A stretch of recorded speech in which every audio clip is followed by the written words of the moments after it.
Տիկին Տոնյանը նշեց ընդամենը վերջին 2-3 օրերում տեղ ունեցած իրադարձությունների մասին, բայց կարծում եմ դեռ 2 շաբաթը չբոլորած այս ընտրապայքարը ցույց դրեց որոշ երևույթներ, որոնք առաջացնում են լրջագույն մտահոգություններ։ Առաջինը պետական ամենաբարձր մակարդակով անընդունելի եւ մերժելի հրետորաբանության օգտագործումը, երբ քաղաքական մրցակիցները, ընդդիմության ներկայացուցիչները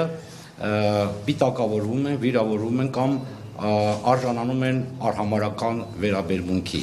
Հատուկ մտահոգություն է առաջացնում նաև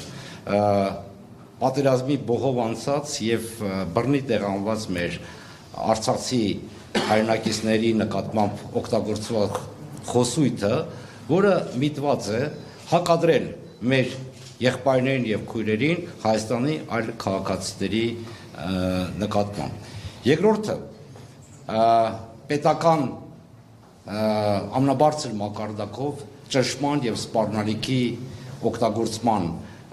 ակնհայտ դրսևորումներն են ընտրողների կներեք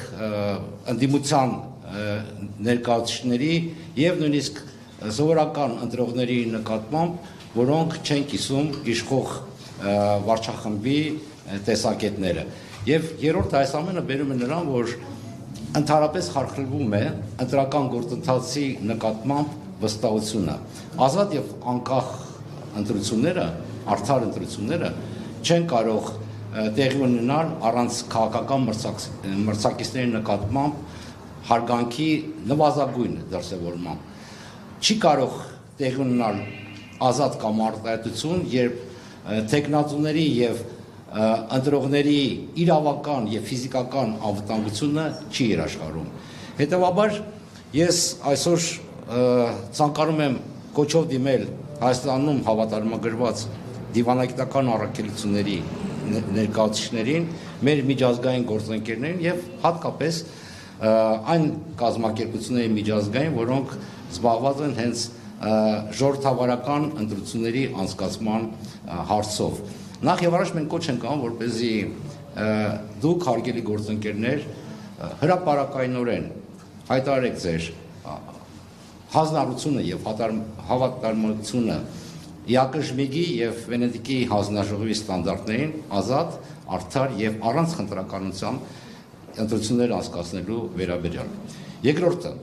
պահանջում ենք, որպեսզի դուք ուժեղացնեք ձեր մոնիտորինգը Հայաստանում տեղի ունեցող գործընթացների նկատմամբ, որոնք կբացառեն այսպիսի երևույթները։ Եվ երրորդը անհապաղ պահանջել Հայաստանի իշխանություններից դադարեցնել թշնամանքի, ճնշման եւ հրետորաբանության այս դրսևորումները։ Ինչպես դուք եք ասում, Հայաստանի անվտանգությունը եւ ժողովրդավար ապագան կախված է իշխանությունների եւ ընդդիմությունների միջև քաղաքակիրթ հարգանքի վրա հիմնված մրցակցային ընտրության մասնակցելու հնարավորությունից։ Հայաստանը համակենտրոնացման ճամբար չէ եւ ձեր լռությունը որոշ չափով նշանակում է խլացուցիչ լռությունը։ Ընկալվում է որպես հանդուրժողականություն եւ այս հանդուրժողականությունը կանաչլույս է, որպեսզի Հայաստանը դառնա ժողովրդավար, բայց այդուհանդերձ համակենտրոնացման ճամբար։ Մենք շատ լավ հիշում ենք, թե ոչ վաղ անցյալում դուք ինչպես բծախնդիր եւ հետեւողականորեն ցույց եք դրել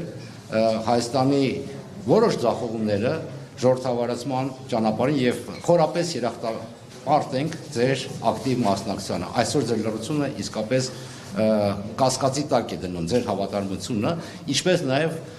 խարխլում է մեր հավատը ժողովրդավարական արժեքներին։ Շնորհակալություն։ Խոսքը փոխանցում եմ իմ գործընկեր Էլինար Վարդանյանին։